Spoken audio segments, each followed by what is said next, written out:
What is up, everyone? Welcome to Wrong Side of the Tracks. I'm Ryan. Thank you so much for joining me. For real, guys.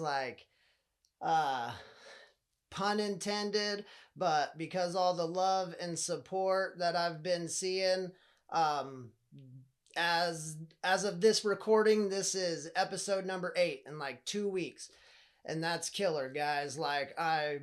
I couldn't be more pleased with the way it's starting out and the response that I'm seeing. Like, thank you so much. I love it.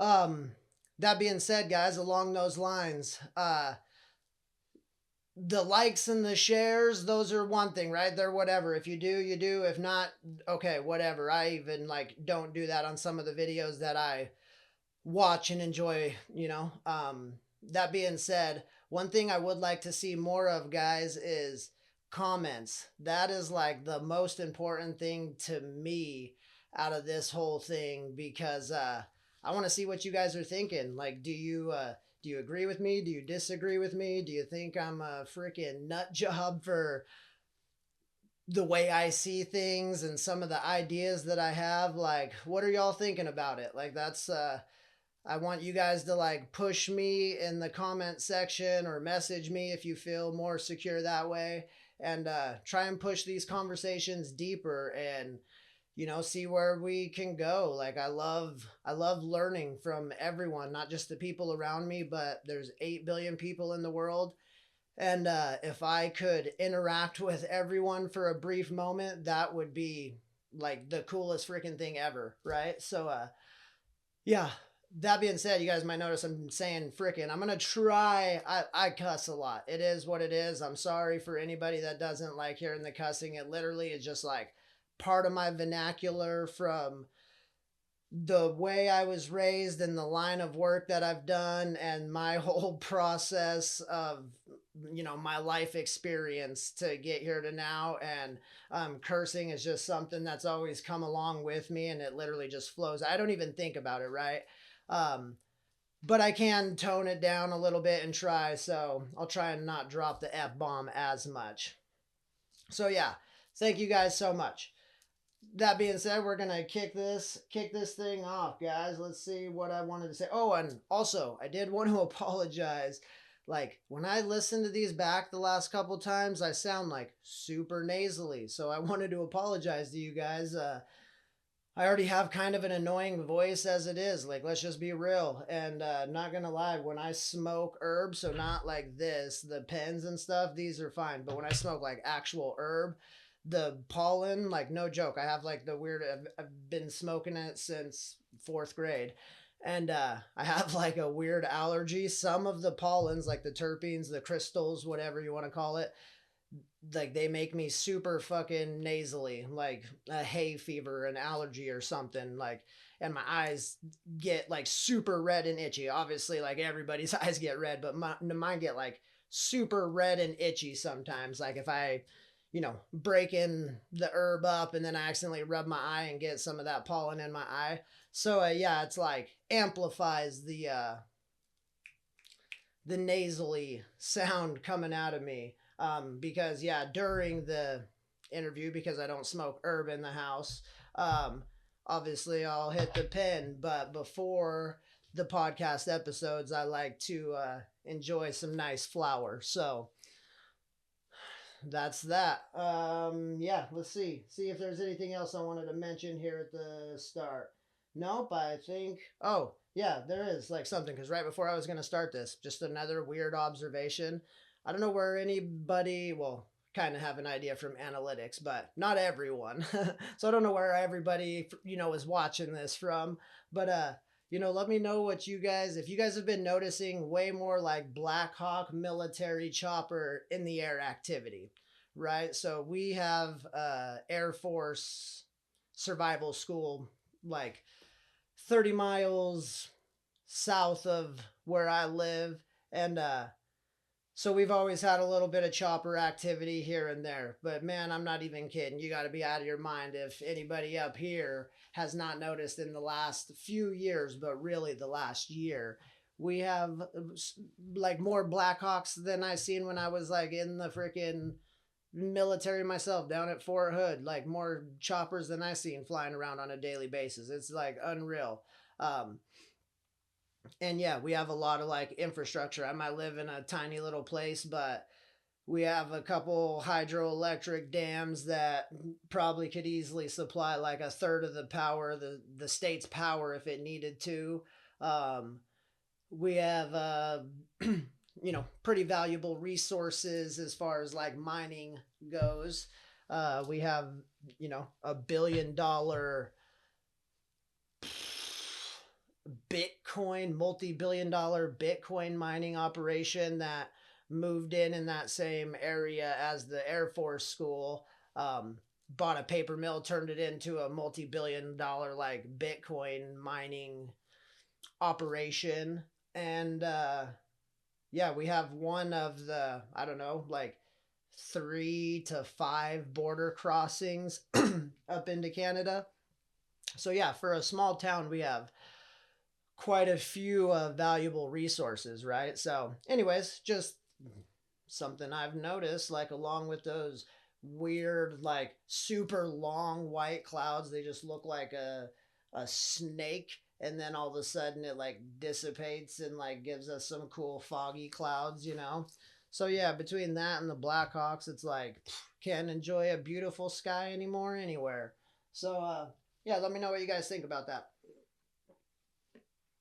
For real, guys, like the comments, I would love to see more action in the comments here or on my Instagram. I am Ryan_Rogers. Go check out my shit. From there, you'll get to shamanic.revival. At Instagram, you'll get to my meme page, see just the funny shit that I make and say. I don't just always create super spiritual woo woo stuff. I do have a lighter, fun side too. So, anyways, guys, today's episode, kind of like I've been doing, we're just gonna wing it. And, you know, by the time you guys are seeing this, happy Tuesday. Hopefully, you had a good Martin Luther King Day. Hopefully, the country isn't in complete shambles after the presidential inauguration. Hopefully, you guys are all seeing this because this is due to upload Monday morning, or publish Monday morning, I should say. And what am I talking about? Tuesday morning. So yeah, we'll see what happens Monday morning. Gosh, I'm a dummy. All right, guys. So yeah, the kind of general area I wanted to go with today. I got another poem I want to read, so we'll get things started with that once I kind of talk about the direction I want to lean. Um and this is where I think the comments are going to be important, guys, because I really want to know what you guys think about this. Again, I'm not trying to intend these conversations or whatever the hell you want to call them to be like argumentative, debative, whatever. I mean, if that's how you want to take it, cool. By all means, everybody's entitled to do their own thing, perceive things their own way. That being said, I love the phrase agree to disagree. Like, I just like to hear other thoughts, opinions, see where maybe mine could be refined, right? That's what, as you've kind of got the hint of some of my metaphysics, like our evolution process is a constant refining, is the way I kind of see things. So, yeah, let me know what you guys think about these, especially today's topic. It's probably going to be super controversial, not meant to be, again, but that's why I want to like push these topics that I'm seeing, just like the main like the main thing hitting my page, right? Like, obviously these algorithms are all keyed to the shit that we're into, so your guys's probably looks totally different, but there has to be some like overlap, right? What's that thing called? A Venn diagram. Fucking draw circles of shit that's like their differences, but then all the circles like overlap somewhere because there's like some similarities, right? Um yeah, so if your guys' feed, if there's any of that like crossover, there's just so much new age propaganda, I want to call it, um, floating around in the spirituality world. And, on the day that I'm recording this Sunday, it kind of seems like a good topic to be having, if we're gonna keep things along the spirituality lines on the Sunday, right? Like, here we go. This is a good conversation to be had. And again, that's all I want to have. Like, I cannot emphasize that enough, because I do not want to like trigger people or call out. Like, I'm not judging anyone's beliefs. I don't care what you believe. Not like I don't care, like it's dumb. Like, I don't care, like, to each their own. That's great. Like, I would like to know what you believe, like, so I could see if there is more similarities than we would know, than meets the eye, I guess, off the surface. Because that's, again, one reason why I love these long form things, discussions, is because off the surface everything, either looks confusing or super different, or opposite ends of the scale, the spectrum, however you want to look at it. And then the digger you deep, you usually find a lot of similarities between stuff. Things are usually a lot more similar than they are different, let's just put it that way. As far as, like, small example, I think we share, like, literally the in the 90% DNA, like 90% DNA match of like most animals like in the world, if not all animals. And then there's like percentages different, right? And in that tiny little percentages, uh, makes a massive difference as far as individuality and what the creature is, and blah blah blah. We get down that road. But that being said, there is like 90% something similarities, right? Like, even things you wouldn't guess, like back to the psychedelics and the fungi. Well, and it doesn't just have to be psychedelics, fungi in general. Humans are more closely related, or however you say that, to the fungi than fungi are to plants.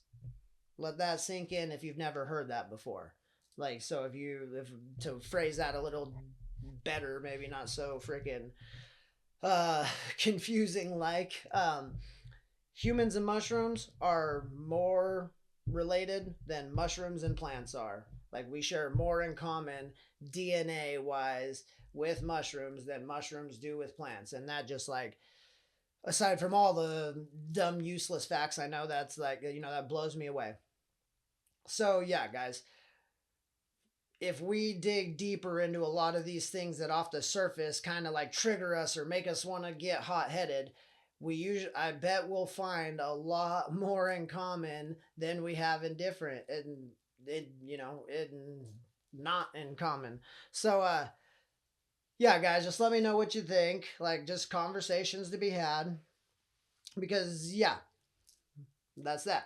So that being said, the direction of this today's conversation is going to be in the area of, like, what do you all think of Jesus Christ? Basically, I want to know what you all think of Jesus Christ just in general. Like, I'm going to talk about all the stuff that I obviously, or maybe not all of it, but a lot of the stuff I think and believe, and why I think and believe it here today. But I want to know what you guys think, and if you think I'm, nuts for thinking this, if you think there, anything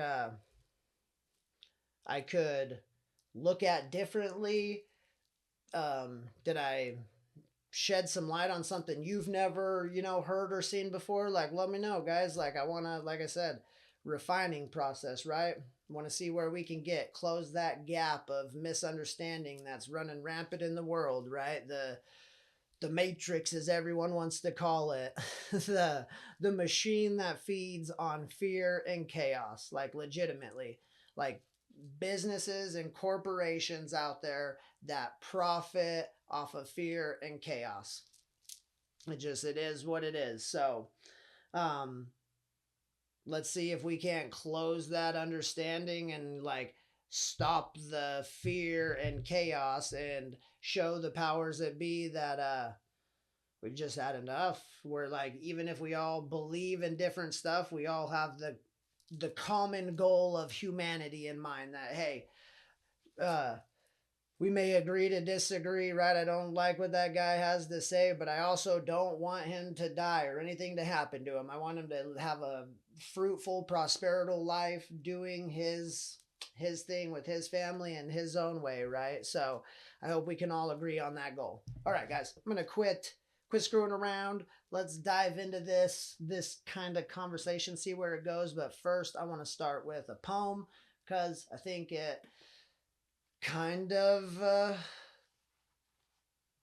goes along with this, if that's even possible.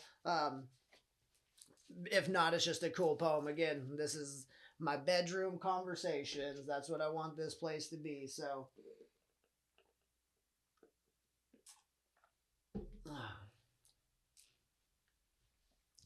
all right, y'all. I call this one Slaughterhouse Blues. Dropped in the belly of the beast, cut from source like cattle slaughtered for feast. Some are thrown north, west, south, and some are blown east. We are told to revel in the land of glory, given to us by men who glorified some figurine in the sky. But aside from the atrocities committed across the seas, our first mistake was to label the invisible force that controls the sea. You see, this omniscient presence, this magical field of particles and waves, this constantly evolving, forever refining, infinitely transmuting energy is the happening. Everything that ever was, is, and ever will be. It is you. It is me. It was Moses in the Red Sea. It was Tesla and electricity, and the battered slaves and natives lost to history. I, for one, cannot propagate this vision of hopeless fate. I refuse to demonstrate. Now, try to concentrate while I magistrate and send chemical signals to infiltrate the mind of those who seek the truth, to see the Creator in all that she do. Shock and awe as jaws drop. The tension builds for the mic drop. Wait, stop. A divine feminine? Only lunacy would support this, man. Try for just one moment to understand. To seek and search and read the plan. As one would say, read between the lines. Heal the sick and the blind. Release me from these shackles and confines. Judge, jury, and executioner of my mind. Peace and freedom shall soon be mine. Sheathed like a precision blade, bound by the weathered hands that made and forged the fire of the eternal flame. We are the children of the rising sun. As space and time converge to one, we are the souls of the midnight sky, with boundless limits designed to fly. Welcome to America. You are now free to die. All right. That is that. Let me know what you guys think about that. Let me know if you guys are into poetry. If you guys think I'm lame for being into poetry, am I one of the geeky kids, right? uh, I don't really care what y'all think, but I mean, about me liking poetry, but I would like to know what y'all think about that poem. Like, you like it? Is it lame? You understand it? Have any meaning to you? Right? It's like a talker's way of making music, I guess. That would be like a musician's song to them. So, since poems don't make it out to too many people, be cool to let me know what you guys think.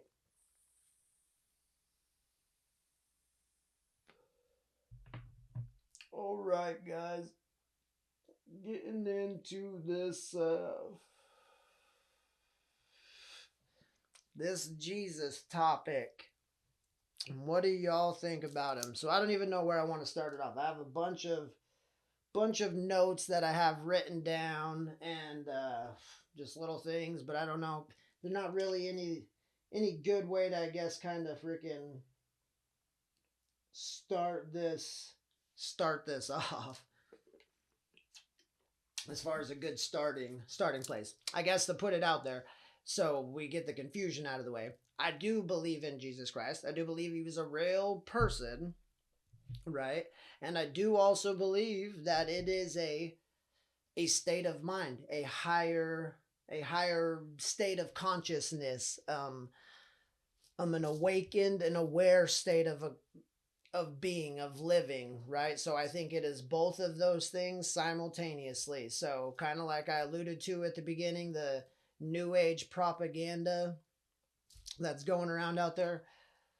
One one thing I don't like about it is first of all, the term new age with it. The second you throw new age in with it, already like lumps it in with this category of like fucking millennials or Gen Z or whatever the new ones are came up with this, or it's some new woo woo BS mumbo jumbo that they've you know taken all their psychedelics and now they just believe in all this peace, love, and positivity. Like, no, man. Like, these practices, these teachings, however, whichever one you want to look at, trace any culture or religion back, whether it's Christianity, Buddhism, Hinduism, any form of Christianity, because then you got just so many Catholicism and Baptist, and I don't even know. There's just so many shoots, but they're all like Christianity, this big umbrella. But freaking atheism, Zoroastrianism, freaking Rastafarianism, any of the isms, right? There is roots that just all uh go back so freaking far. So like the term new age is just like crazy to me. Like some of these stories, a lot of these stories, whether you believe in them as far as like real tales or if they're just mythology and cool stories that people were writing down, a lot of them predate the Bible by a lot of years. And there is a lot of similarities, whether people want to admit it or not. Like, obviously, names are different and places obviously are different, but storylines match up remarkably well. Like, if you literally just used in every one of the tales that I'm talking about, and we could go back to freaking you name it, the Book of Enoch, the Lost Book of Thomas, freaking the Emerald Tablets, freaking the Hermetics, freaking oh, any of them, right? Uh, dang, fucking lost my train of thought. But yeah, they all have roots that go back so far. Oh yeah, like predate the Bible by a lot of years, stories similar. Oh yeah, that's what I was saying. If you just like used John for all the male names and Sally for all the female names, and then read each individual book to a person who's never heard any of them, no joke, they would probably either think you're like telling the same story over and over from a different person's perspective, or they would think you're like trying to create a sequel or something off of your first one. Most likely, a high percentage. I won't say 9 out of 10, but I'll probably say like 6, 7 out of 10 people who've never heard any of them would probably think that. Like, would probably not think that, like, oh, that's a whole other story that from another culture, and then, oh, that one must have been from this culture around the world. Like, no, it's strikingly similar, like all across the board, man. So, that's one thing there. The new age thing is just it kills me because, like I said, the second you throw that in there, it automatically just gets anybody over the age of fucking oh, excuse me, like 45 years old, maybe 50, to be like, open some fucking new age bullshit. It's the propaganda that immediately gets you to see the surface of it and just totally dismiss it, right? So I do not like that new age propaganda. Like, whether it's a teaching or a practice, like a yoga move or an actual, you know, philosophical teaching or, metaphor from one of these stories. Like, there's nothing new about them. They're fucking not new at all. So that's that. Um, let's see. Shit, we're just gonna kind of keep trying to wing it. Fuck my notes. I might come to some of them. I'm just joking. I don't know.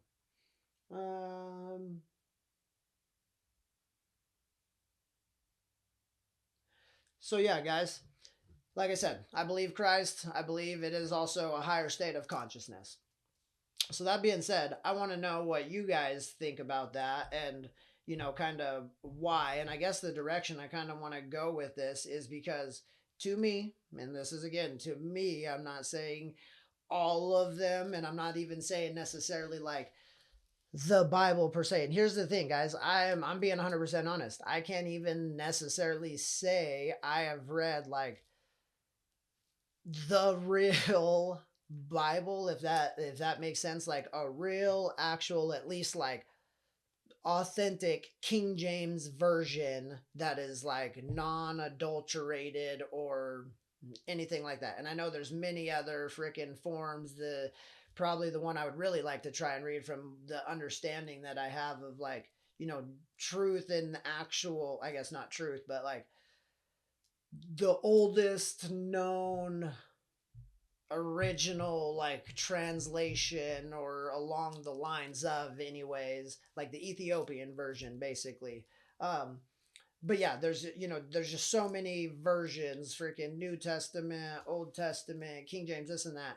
And when I read it, it was the military version that I think it was the King James or Old Testament, or if there is a difference between those, again, I'm not sure. I don't think it was the New Testament. Mean, when I say I don't think, I'm like 99% sure, because I remember when I grabbed this shit by the DFAC, there was a New Testament and this other one, and I grabbed this other one. So I just don't remember exactly what the hell it was. So if anybody, Fort Benning knows what the fuck they have DFAC by the DFAC there, if they even have it anymore. Um, the Echo Company 254 DFAC mailed foot. Anyways, so yeah. So I just wanted to lay that out there. So uh I'm going off of my understanding, and then also, like, since then I have read, obviously everybody has the old Google box, and I'm not saying it's it is the coolest thing in the world. It can also be the shittiest thing in the world and feed you just a bunch of nonsense. But that being said, between like podcasts, you guys I'm sure have probably heard of Wes Huff, there's Jordan Peterson, um tons of these like biblical freaking scholars out there making the podcast circuits, and they like drop a lot of like scripture that then I end up going to look up or search or something like that. So I I wouldn't say I have like no understanding. It's actually quite a bit, but it's like I can't necessarily say like if they're all from, the same source or context or bits and pieces or whatever, right? But they're actually good people in the field to listen to. Like I said, Wes Jordan Peterson, and then the if you get to those two people, you'll probably find a handful of others that are legit. But right, use your discernment. And then also my real life experience from fucking people I've, met and interacted with and call themselves Christians, and just the shit that I observe with my own eyes, right? So that's where my opinion and my, stance is coming from today. Let me know what you guys think. Because, yeah, one of the things I kind of want to go down that, like, what do you think in Christ? Because I'll kind of get to why I say that. Like, I think he's a real guy, and I think it's a higher state of consciousness. But there is, like, and I don't know what, maybe I could just go along that lines. Man, I'm fucking all over the board today. This, like, between the weed and the coffee, I'm like ultra spacey. I'm normally always spacey. If you guys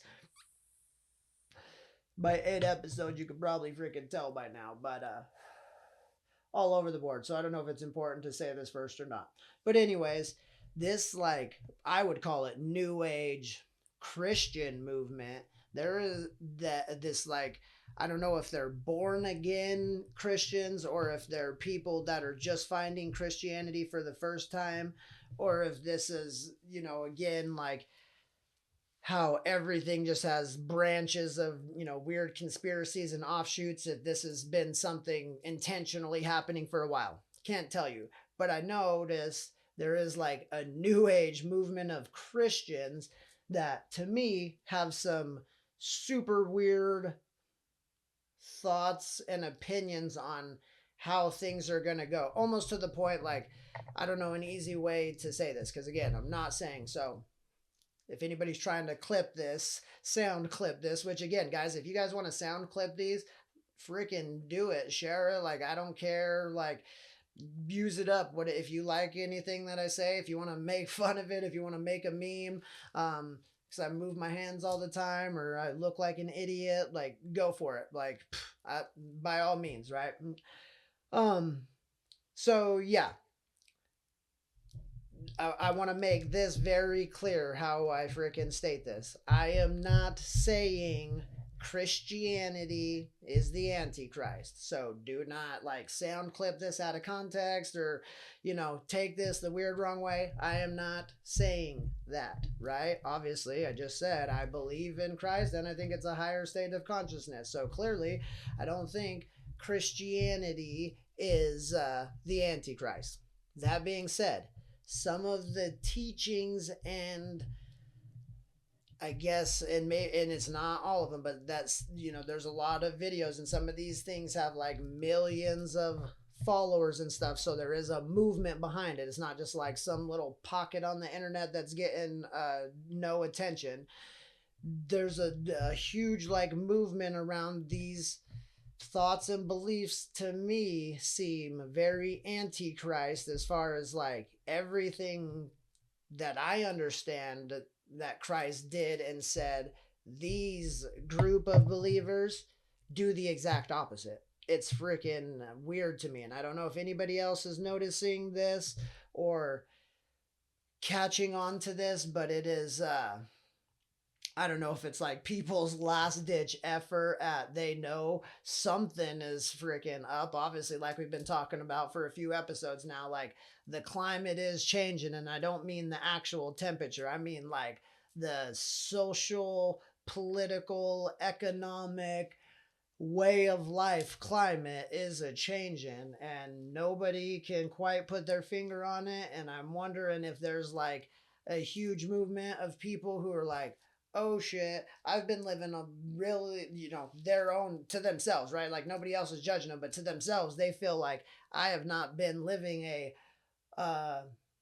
morally integral life, and I should probably start doing something to anything, like, right, clean, last ditch effort, clinging to the freaking, the cliff as it crumbles, I guess, kind of thing. And it almost seems like that, because those are the ones that seem to be pushing hardest against this, like, spirituality, and coming the hardest at it, as far as, like, calling the stuff that I discuss on here, and you'll find out through real experience, like, through talking to me and conversing with me and experiencing my businesses, coming to get a Reiki session and finding out that it is most likely nothing like what you read or heard about online, other than a few of us trying to actually freaking speak some truth on it, man. Because like I said, we are just the snake oil salesmen have been running shit for way too long, and or are still trying to, or just coming into the thing and trying to make a quick buck before the fucking ship sinks, right? Whatever it is. And I feel like it is like a super like antichrist movement. So um just to like get it out there on the table again. And I'm not like 100%, again, I'm not saying I'm 100% correct, or my thoughts and beliefs here, right? So I personally don't think like the, heaven hell war type of thing, the way it's kind of been portrayed, is that's not like in my metaphysics, right? I think a lot of it is fucking mindset. So the machine that feeds off of fear and chaos, though, it loves the projected thought of apocalyptic world, right? Because that keeps everybody just right on the edge of their seat. It makes all the movies good to sell. It makes fucking all the prepping good to sell. It makes commodities go up because now they're scarce and people are trying to, hoard that shit because, yeah. So the doom and gloom thing is very good for profit and the machine, the matrix, right? um so yeah, kind of where do I want to go, and why do I think that here, I guess. So yeah, let's just, I mean, we're just gonna, again, we'll just kind of go, I'll see if any scriptures kind of come off again, guys. Go check out.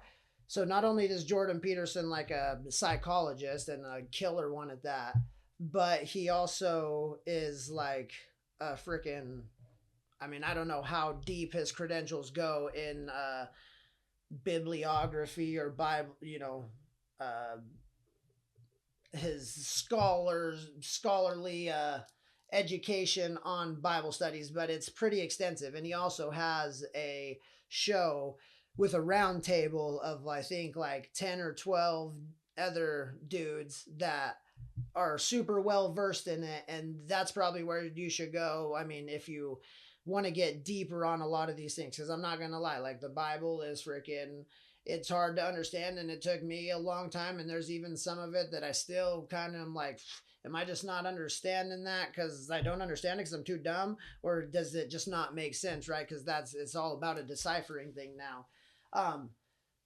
Because yeah, guys, I guess here's where I'm fucking all over the place. With him being a real guy, yes, I think he was a real guy. Just like I also think fucking the Buddha was a real guy. I think Krishna was a real guy. I think fucking Shiva was a real guy. I think I don't even know. Obviously, freaking Gandhi. To me, there has been many other ascended masters, like super just fucking, how do you even want to, I don't even want to know what you want to call it, spiritual, supernatural, like more than human, right? Like I don't like whether it, like, to me it really doesn't matter, like if you want to like this one's above that one, blah blah blah, like whatever. I'm not like trying to get into all that. I'm just saying, like, if everybody sees humanity as a whole as this lower thing, there's been several of these like above, and right, maybe some of them are above others, right? I'm not the point here. So yeah, thinking he's a, I do think he was a real guy, and I think that what his real physical embodiment did was fucking super crucial for what we're experiencing still today and in these fucking teachings and in the scriptures.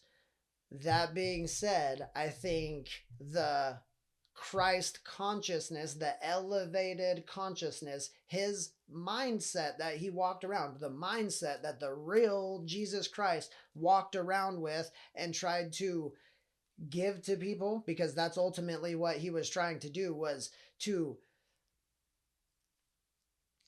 tell everybody, hey, you all can do what I'm doing and more. Like literally, there's so many scriptures that allude to that. Again, go check them out, read them for yourself. Maybe I'll come across some in my things as I start flipping through them here. But there is so many scriptures where it is very evident that he is not trying to create Christianity, a group of followers. Like I think he even like says that sometimes, as far as like, I don't want you to like follow me. I want you to do what I'm doing. Like, do it, live it. It's a mindset, right? Like, it's a freaking mindset. And the reason why I think the mindset that he carried with him was more important than his physical body. Yes, the display of the crucifixion and the resurrection and all of those, like, we'll get into those, like, very important, significant things for sure, not discrediting them at all. But to me, so that's the body, that's the physical representation. And then, just like we've talked about before, energy is neither created nor destroyed, right? Just changes form. When he was, after he was freaking crucified and they did what they did to him, and his consciousness, his being, his essence, like the real Christ, the fucking risen, whatever you want to call him, the Father, the Son, the Holy Ghost, all of it, God incarnate, like his soul, his spirit, that's the real him. That's why we have hymns, right, in church, hymns. But anyways, that's the real freaking him. And that consciousness, I think, was more important than anything. Like, again, not that any of that other shit doesn't have major significance, but I think the consciousness that he was trying to imbue upon everyone, get them to rise above and to get to that level, is the most important part. Because dang, I forget, I think it's in Matthew, so at least I can get you in the general direction. I cannot remember which one, but I think it's in Matthew, where it like blatantly says, like, the Lord teaches in parables or allegories or something along those freaking lines, right? Like, you go fact check me and look it up. So here's the thing. This is what I'm like, the whole point that I'm trying to make between the physical and the thing, because I want to know what you guys think as far as like what weighs more importance in your life, because this is kind of what I'm seeing with these new agers and why I think a lot of it is like kind of antichrist like. So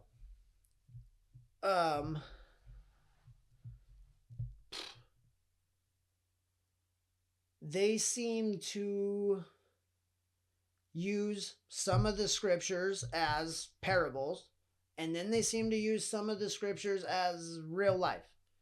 Here's the thing. You cannot do that, right? You either have to, the way the story is written, the way the Bible is written, to me, I think it's very clear, right? It's all parables and metaphors and allegories and in that nature. And I'll tell you why here for a reason. But to me, you either have to think it's either all real and physically happened, these are all exactly the way they're saying it, or you have to think it's all parable. But you cannot pick and choose and cherry pick and be like, well, he really did this here, but oh, he's just talking in metaphor here. That shit, this is where, like I said, the truth coming out this year, you can't be doing that, because it wasn't written that way. Like I said, there's many scriptures, go Google box it, that straight up say the Lord speaks in metaphors and parables. And the reason why, to me, that is because a metaphor, a parable, a poem, it lasts forever, and two, it hits every individual different. It's truth, as far as it's really the way I perceive things. It's really the way those disciples perceived things. It's really the way Christ perceived things, right? So it's their truth. Like, it's not like some fable, make believe, this or that. It's their truth, and then it's written in a way to last forever, and simultaneously, so each individual that reads it gets something different. Because We've been trying to use the Bible as this like template, like a cookie cutter, like everybody, like Christianity is just supposed, and this like this chunk of it that I'm talking about, not as a whole, right? I'm not like saying all Christians are like this. This new age movement of it, right? That's like attacking everything else in its path. It's insane. It's like trying to like cookie cutter, like you either fit this freaking bill or boop, no. And the scriptures are not meant to be that way. The scriptures are meant to, sorry guys, I'm going to try to stop doing the table thing. I notice when I listen back, it's like really loud and annoying. So I'm going to try to quit fidgeting so much. I'm just a fidgeter. Dang, I lost my train of thought. But churches cannot cherry pick the metaphors. Oh man, where was I going with it? Basically though, here, and maybe I'll come back on track. But oh yeah, these are the way these guys perceive it. The like a metaphor and allegory. So each individual reads it and then they develop their own testimony, their own authentic connection with the divine, with the whole, with the one, with the source, with God, with the universe, whatever you like to call it. Each individual needs to make that connection themselves. They cannot do it through a cookie cutter template.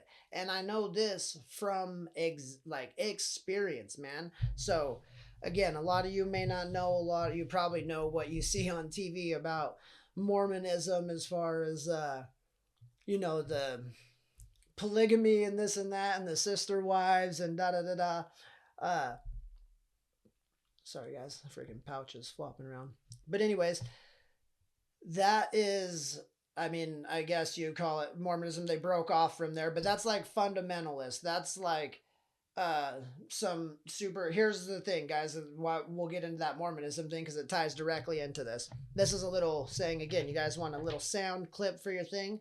So not every religious person is crazy, but religion attracts the craziest people, right? I'll say that again. Not every religious person is crazy, but religion attracts the craziest people. So, like the fundamentalist Mormonism offshoot, obviously, like in every like section, like Scientology, the Southern Baptists, the freaking the Christian evangelists, this New Age movement, freaking Hinduism, Buddhism, like whatever it is, right? Damn, I'm like so spacey today. Keep losing my freaking losing my train of thought. Oh yeah, they all have their own like just wild section of people that just take it a little too far or a little too close to home or confused on the fucking metaphor, allegory, real life shit, right? So every religion has that section of people, Mormonism included. That being said, the regular Mormon church is just another, like it even says that on their freaking Book of Mormon. It says the Book of Mormon, another testament of Jesus Christ. It is literally just a fucking nether shoot of Christianity. Nothing out of the ordinary. It's not like I said, in the fundamentalist thing, like you can think whatever you want as far as like goofy beliefs and this and that, but it's like pretty dang close to a lot of other things if you actually like look into it. So that being said, when I was like actively in the church and trying to like figure out, I was like in one of my times of trying to get clean and sober from pills and freaking trying to find myself and fucking something, right? And I just kept hearing all these testimonies of like, I know Jesus is real and da da da da and da da da da and da da da da and another person and da da da da and da da da da. And I'm not trying to like clown on any of those people, but they were just all so, to me, very like cookie cutter. And I'm being 100% honest. Like I'm actively seeking and trying to find shit, and I'm just not getting that fucking answer. So now I'm like literally starting to like question and wonder and like what's freaking going on. Well, then things start getting a little better and I start feeling way more connected, right? Like now I'm starting to like at least feel like the energy. So there was a few people, so 90% of the testimonies cookie cutter. Then there would be like 10% of them slowly as it, and it was weird. It was like kind of as my feelings kind of were seeming to open more up, things were clearing up a little bit. There was like 10% of these testimonies that were just not like that. Like whatever they were very personal and to that person. And it was like, oh, okay. And so then, one thing leads to another, and I start really coming online with feelings, thoughts, visions, whatever you want to call them, dreams, fucking whatever you want to call it.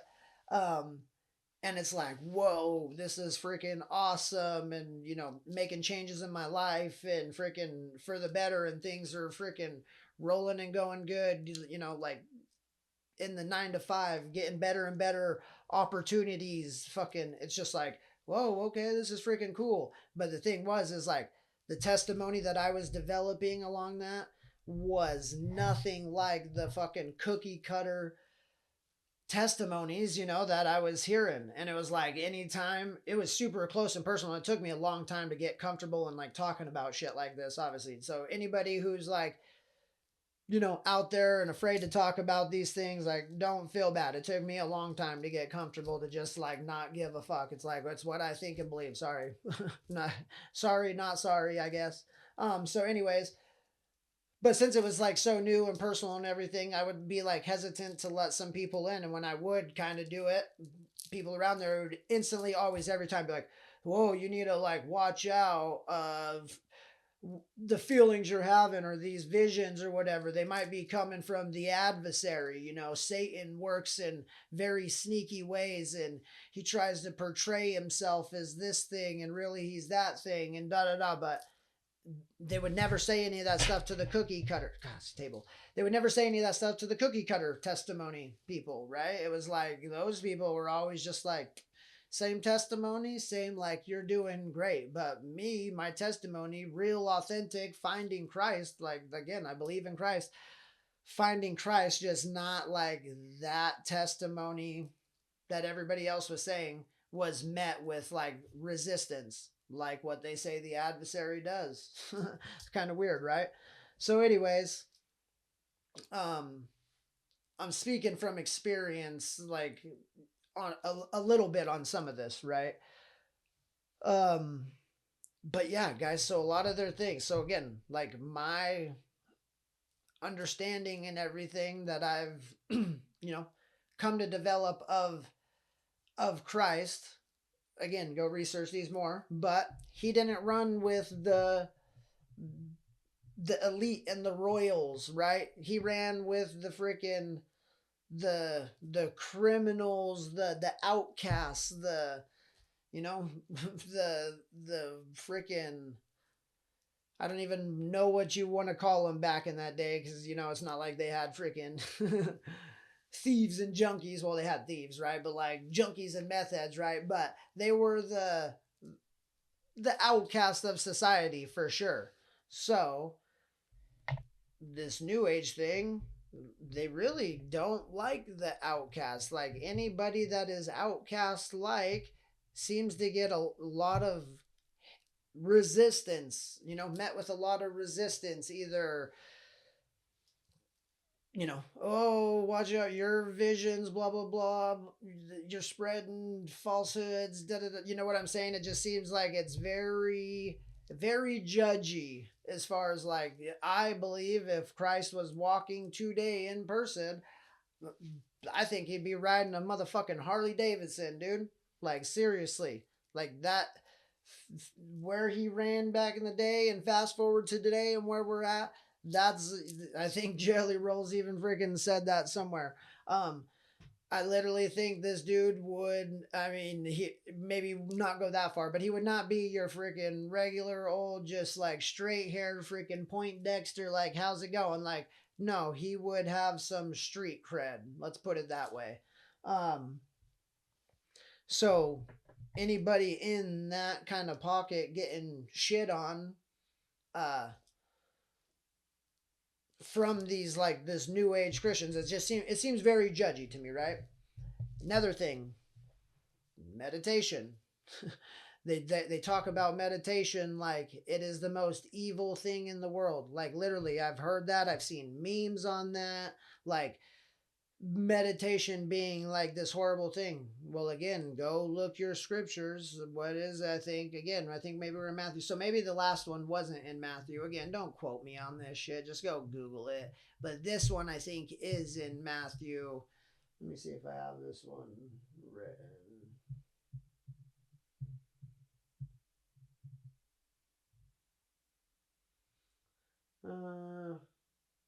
No, I don't think I have it written. But in there, it basically says, like, he who cannot meditate will not know peace, or something along those lines. It's pretty close. So, if meditation is so bad, why is one of the disciples saying, he who cannot do it will not know peace? Right? Like, clearly, right there in the good freaking book. Because, like I talked about a couple episodes ago, guys, to me, again, this is, I could be completely misconstruing things. There can be a lot of uses, like a lot of reasons why people meditate, different benefits they're looking to get out of it, from freaking manifestation to, you know, energy clearing to pain relief, whatever, any of it. I think underneath all of those, I think the foundation of meditation, that's kind of cool. Maybe that should be a shirt. The foundation of meditation, the foundation of meditation, I think, is to literally just learn to be comfortable sitting with yourself in silence for any amount of extended time. That's why, like I said, I think it's the worst thing we can do to prisoners is solitary confinement, because people cannot sit with themselves. They just cannot do it. They are afraid, anxious, worried, scared, afraid, just whatever you want to call it, to face themselves and all their shit and the health they actually might be in, the way they've actually been living life as an individual, the way they've been treating people as a whole, if they've been doing as good as they know they can, or are they just bullshit, and all of these things, right? Like when the person has to look themselves back in the freaking mirror. So, um, that is the what I think the foundation of meditation is, and then from there you can go any direction you want with it. And I think that's why it's in the scriptures, like he meditation like will not know peace, because if everybody's mind, mine, yours, whoever's watching this, everybody has squirrel brain. Everybody has a continuous conversation in their head playing 24/7. Our brain is an antenna, a receiver, a freaking transducer, a freaking capacitor, an interdimensional, you know, I don't even know what to call that there. Organic, you know, biological, chemical, electromagnetic piece of technology. It's fucking incredible what the brain does. Um,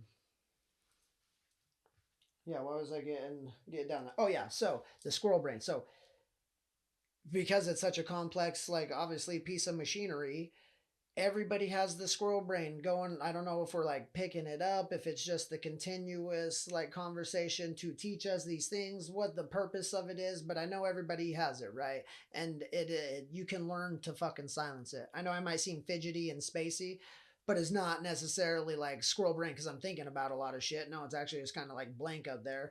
It's I get spacey because I don't have anybody here to freaking converse with, and it's a computer. That's one thing that I noticed would probably help if you guys are paying attention out there at all, as far as like, damn, he does like lose his train of thought. He always finds it back again. But if he had another person there with him, either a co-host, I don't know, again, can't pay anybody with it, but if anybody's interested in, you know, hopping in the hot seat and hanging out with me for a few episodes, or, you know, the interview thing, finding out your guys' life stories and how you think about shit, I want to do all that.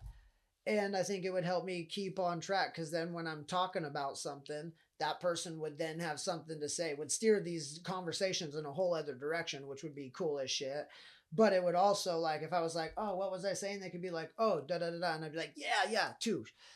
This, I can't do that without like stopping, going to look at it, and then it would mess up the whole thing because I don't want to edit these. If you have, like, as you guys have seen, like, I just want to keep these things super simple. So yeah, my spaciness isn't due to a bunch of shit running through my head. It's literally just due to the fact that it's like super black and spacey. I'm trying to talk to myself right there. It's cool and weird and awkward and all of the fucking above, man.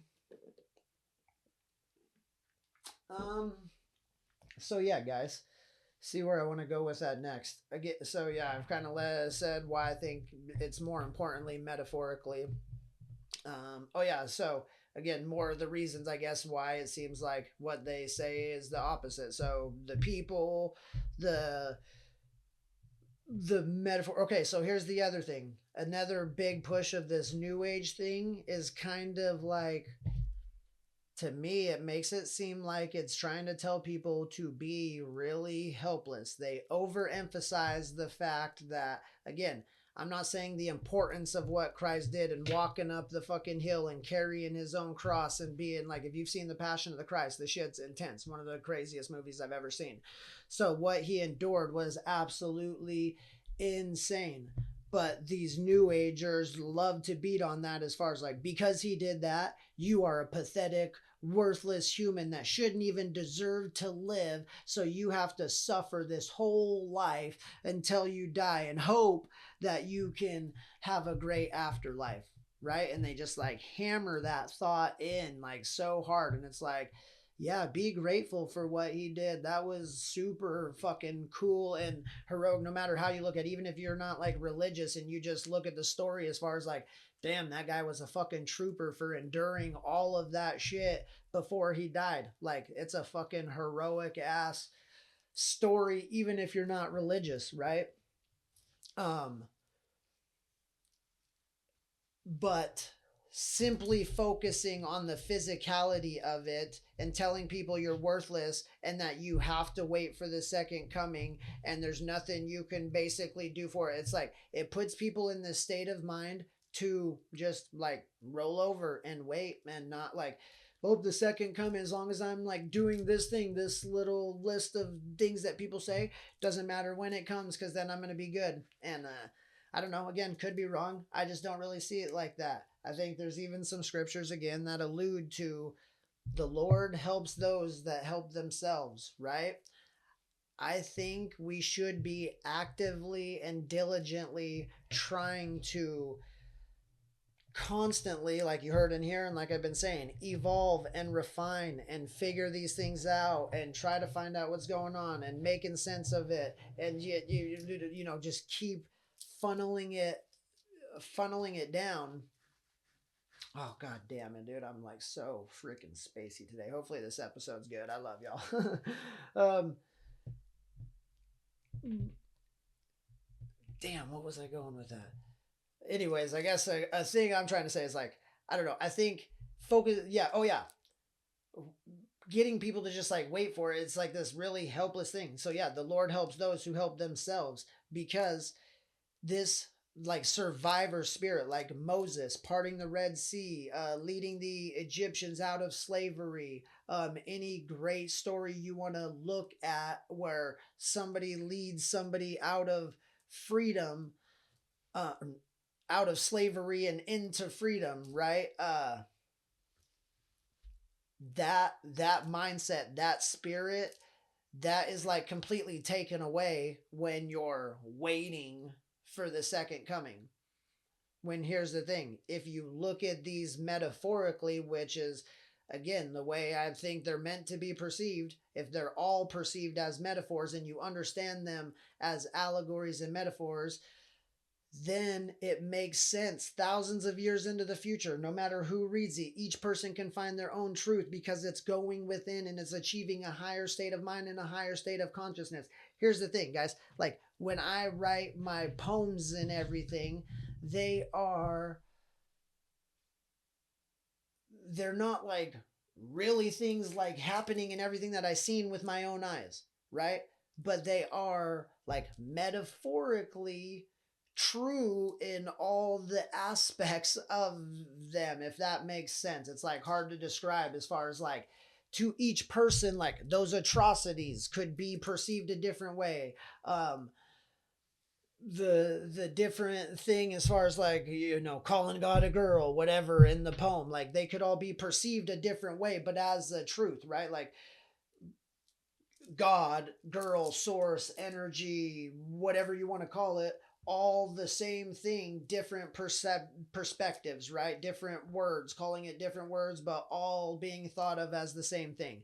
That's what metaphors do, right? And that's what the Bible, I believe, is a compilation of different authors writing the world through their eyes and what they witnessed with this fucking dude in front of them, Jesus, and then put it in metaphors so everybody else that was reading it could see, like, and extract their truth, what it means to them, and how, like, their testimony, find their truth out of it, right? I think I just think it holds so much more weight than seeing these things as physical things. Like, for example, what good does it do if Christ really walked on water to you? Like, not saying that's not super cool and badass. Like, trust me, I fucking love if I could walk on water. Fucking not get wet when the fucking hotel swimming pool is super cold and the fucking kids want to go jump in. Um, that would be badass. But what good does him walking on water do for you physically? Like a dude walked on water 2,000 years ago. Okay, cool. Does nothing, right? But now, if you could explain the significance of somebody walking on water, because that's not a normal thing, that's a supernatural thing, if you could explain that in such a way that anybody could imagine themselves or witness this thing, person walking on water, well, now that is way more valuable, way more fucking spiritual, enlightening, whatever you want to call it, than hey, Jesus walked on water. Like, the Bible could have been a really short book if it was just reality, just the physical things he did and not cloaked in allegory, metaphor, parable, right? That is what the occult like means. Like, I think I kind of wrote a freaking little like note on this. Oh yeah, like occult. We need it, like, again, laying the truth out there, getting this out there, because people are so afraid of this. Like, holy shit, not cult, not like fucking cult, like goddamn, I don't know, Charles Manson and that shit. Not cult. Occult just means fucking hidden knowledge, man. Like, it's perceived in all these ways: occult, Illuminati, Freemasonry, secret societies, occult knowledge, fucking shadowy, fucking occult witches and warlocks and magic and fucking Ouija boards and shit. Like, uh demons and devils and possessions and blah, blah, blah, blah. There's so much shit related to the occult. It means none of that. Occult literally means hidden knowledge, like hidden wisdom, the word, God's word, hidden in allegory, right? That's what a cult means, and it's been just bastardized and butchered. And again, the propaganda to try and make anybody who dabbles in those things seem like they're fucking crazy. They're like, man, words are just confusing people so bad these days. But anyways, that's what freaking occult is there. Let's see. Yeah, let's see actually what I wrote down here in case you guys want to know. My note was like, yeah, occult doesn't mean evil Ouija boards or demons. It's the spiritual truths of God that are hidden by words, parables, metaphors. And the way Jesus taught was in parables.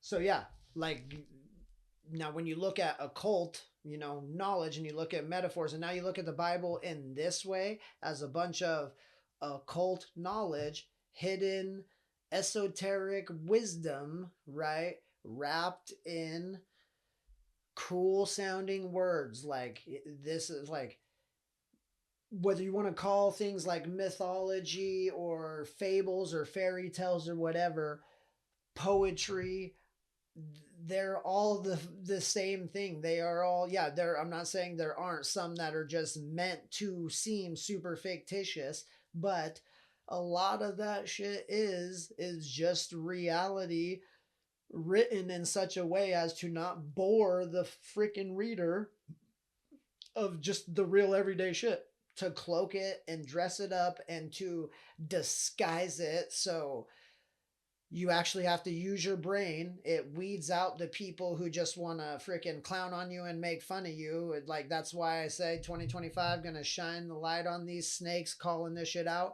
because when you actually get into these conversations with people, if you have a strong belief like that, you should be able to back it up, and you should have a lot of reasons why you think or believe and can disprove me pretty easy, or whatever you want to call it. And it's not just me. There's a lot. I mean, maybe I'm the only one having these thoughts out here, right? But I don't think so. So, um, yeah, the teachings just hold more weight in freaking parable, like I said. So back to that, like the walking on water one. Again, if you just write that in the book, like, oh, he walked on water. Okay, cool, dude walked on water. Pretty impressive. Like to see somebody do that today, and whatever, and then you quit thinking about it.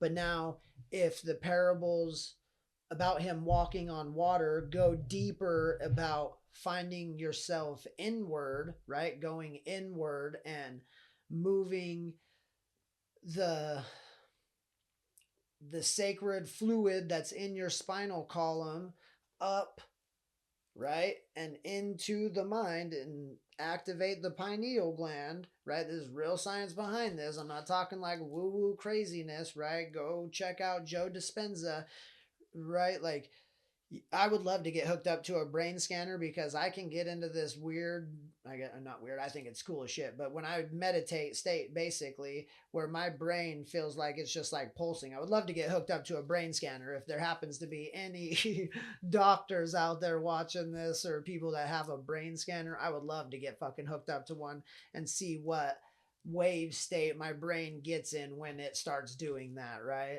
Is it like theta, whatever?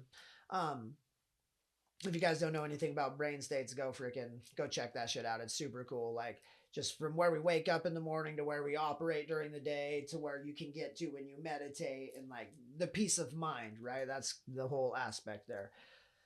So, anyways, let me see where we're running on time, guys. Oh, only an hour 15, not too bad. All right. So yeah, I think the everything in all the scriptures, I think they just hold more weight individually if you see them as parables and metaphors. And so to me, that means they're meant to be read and written that way, right? So let me know what you guys think about that. And yeah, maybe I'm gonna try and, like, make some connections here, as far as, let's see if I wrote down any notes. Oh yeah, so yeah, that whole point of that new age movement, to just get people to like roll over. When you see it as a physical thing, it makes you very helpless and like dependent on everything. It seems a lot like the if you want to try and cross over into, like, politics in the economic state, how they want everybody dependent. Like, we seen that big push during the pandemic to, like, give everybody universal income, have nobody do anything, and make everybody dependent on this freaking system. That's like what these teachings are almost like. Like, I wouldn't be surprised if it is some government propaganda pushing this new age Christianity to just wait for the second coming, like wait to see this guy coming out of the sky and do nothing, because while you're waiting and doing that, like, no offense, everybody's all worried and afraid of this like apocalyptic world. But maybe it'll happen again. I could be wrong. I don't think they would waste that kind of money, man. I'm being 100% honest. If you think about the amount of dollars, and not just dollars, manpower, energy, the amount of fucking natural resources that would be fucked up in that process, um, dude, the list goes on and on of why I don't think they would do that. Like even if they do want us gone and out of their areas, they want to enjoy the areas once we're gone. They don't want it all blown to shit. They don't want to go picking up fucking dead bodies and bullet holes and casings and landmines, and like we have places like that around the world, beautiful places that were turned to that now nobody can go in, fucking jungles that are fucking basically abandoned, a whole island over by Hawaii, in Hawaii, one of the Hawaiian islands that like nobody's allowed to go to because there's just so many unexploded fucking ordinances around there.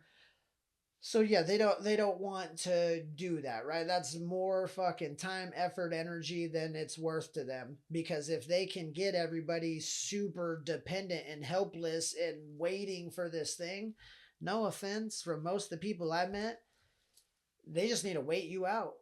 That's it. The elements will take out most people. Like, and that ain't even no shit, especially if they were to do it like right now. It's like freaking 15 degrees outside. And obviously this is horrible. I would never want this, so I'm not like saying this like end, but let's see, thousands of people to actually deal with their feelings and morality and going door to door and rounding people up like, the Third Reich style, and dealing with all of that, or simply killing the power for 2 weeks. No manpower, no dollars. Actually, you save dollars because you're not using power. So you actually are saving money this way.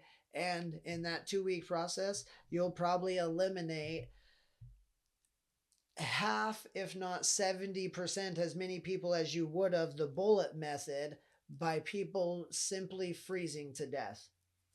And that's just that. And then in other areas of the world, the country, whatever, they have their own things that they could do very simply like that to make lives living hell. You know what I'm saying? If you're in one of the fucking disaster areas, any of the coastlines, like one coast deals with fucking flaming tornadoes or flames and shit. The other one deals with fucking water and floods, and then the middle of the fucking country deals with fucking tornadoes and freezing. So it's like, all they have to do is not provide the relief that so many people are dependent and reliant on, and it would be a freaking checkmate, dude. Game over. Like for a lot of freaking people, right? You wouldn't even have to have some crazy big well, by that time the revolution would be super small,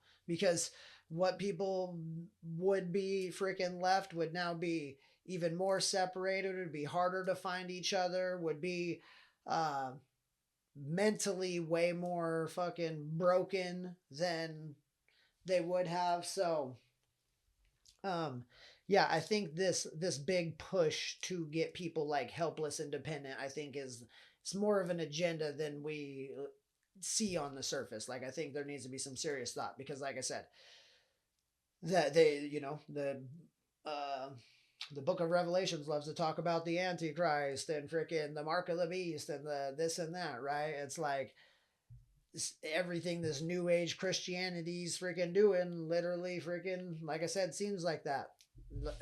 Like so much so to the point of where I've even pointed out a couple episodes, I'll say it again, like simply off the surface, the way they act and the stories they tell don't line up and match, as far as like devil or Satan, Jesus, brothers. Satan wanted to force us all to go back to heaven, and he wanted the glory. Jesus wanted us to fucking have free will to choose, and the glory is all God's, all the creators, right? That's it in a nutshell right there. Well, the way these guys operate and act is, if you do not do their thing, you don't go to heaven. That seems very forced, right? One way back, where spirituality and now all the things they're demonizing is like free will and loving and us finding our way back, and it all being creators, right? Not yours. That's the other thing. The priest class in this new age movement is very much like me, I, we, us, this hierarchy of priest class. We know we're getting the real visions. This is what's going on. Like a lot of ideology there, right? As far kind of like Satan, as far as me, I'll make them come back to heaven and I want the glory. Like that's this priest class is very weird as far as like they want the glory to come through them for some reason, where spirituality puts it back in the hands of the people. And guess what? I'm not saying everybody just in spirituality is going to find the right path. No, that's the whole point of free will, is in the free will area. Some will find their way, some won't, some will get lost. That's why there's scriptures alluding to the lost sheep or shepherd or how, whatever you want to call it. um so yeah, man, just be very leery of this. Like I said, this is one of the things that you can look at as like factual. So one thing, what again, no matter what you think about the fucking Mormon church, some cool history here. So in that time period, the fucking early 1800s, it was, I mean, the reason why Joseph Smith, to me, had his fucking awakening. Here's the thing, like even ancient ancient aliens, the TV show, has talked about like Joseph Smith's visions on there and being strikingly similar to like George Washington's visions in the similar location like of the country. So what I'm trying to get at is like I really think he did fucking see some shit. Again, like we can get into the depths of like what that shit was and how he interpreted it, and was it supposed to be a fucking religion or just like for him like a person's fucking awakening or whatever, right? We could go any number of ways with that, but the whole fucking truth is I think he did see some shit, because I think a lot of people in that time frame seen some shit like then. That's why they're the whole fucking country, and I think the fucking coast, I don't know how far fucking west we had pushed to that point, but the early 1800s, there was a spiritual revival. There was like fucking like what there's happening right now, another one. The only thing is that it got stamped out at that time. Everyone that tried to do what Joseph Smith was doing just got stamped out. You could look at it as our version of being canceled today, right? So this is the truth that I think is important to extract out of that. Whether you think freaking Mormonism is real or not, or whether he was even supposed to start a freaking church with it or not, the fact that so many priest class, other religious, should be looked at as holy men, were constantly attacking this guy, like to the point where they killed him. They made a martyr out of him, right? That they made him like, honestly, them doing what they did is probably the reason it freaking blossomed to the point at which it did. Who, like, history would be so interesting to see what would have happened if he'd never gotten killed, and see if the church grew near the way it did. Because a lot of the times when these people try to cover up their fucking weird shit, it makes the things way bigger, right? Like, I don't know if you guys have seen that. Like, I love listening to Billy Carson. I think he's a super cool, entertaining guy. I think he's got a fucking deep well of knowledge. That being said, he had a debate recently with Wes Huff, who's like a expert in fucking biblical studies and fucking other, old fucking texts. And yeah, he basically caught freaking Billy Carson with his pants down. And that would have been one thing to be like, oh, damn, I got one up to match. Hey, I'm going to fucking do some refining and versing, and thanks for seeing me where I could shed some light. But no, he tried to do this fucking like attack and silence the thing and didn't want it to come out. So this is what, and that's just, I just wanted to point out that this shit still happens as far as like